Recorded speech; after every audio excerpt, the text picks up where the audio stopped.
আলেম ওলামাদের জন্য আমাদের নেত্রী জননেত্রী শেখ হাসিনা যা করেছেন, বঙ্গবন্ধুর পরে আর কোন সরকার তা করেন নাই। এই যে পাশে বাইতুল মোকাররম মসজিদ, এই বাইতুল মোকাররম মসজিদের কোনো মিনার ছিল না। জননেত্রী শেখ হাসিনা মিনার নির্মাণ করার উদ্যোগ গ্রহণ করেন।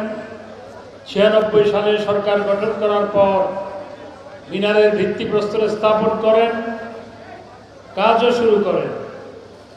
কিন্তু এরপরে সরকার পরিবর্তনের পর 7 বছরে মিনার নির্মাণ হয় নাই। পরে জননেত্রী আবার 2008 সালে সরকার গঠন করার পর সেই মিনার নির্মিত হয়েছে, তার হাত দিয়ে সেটি উদ্বোধন হয়েছে। এটি আল্লাহর হুকুম ছাড়া হয় না।